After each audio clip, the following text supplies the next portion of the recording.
Well, it definitely is a change, and nobody saw it coming. And at the same time, it's a risky job, but somebody has to do it.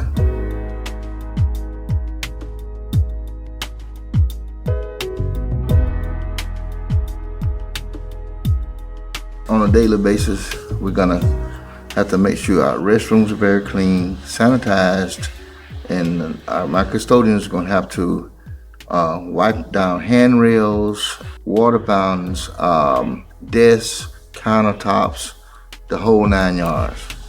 I feel like we just gotta be safe as possible and just do the very best we can to keep everyone else safe.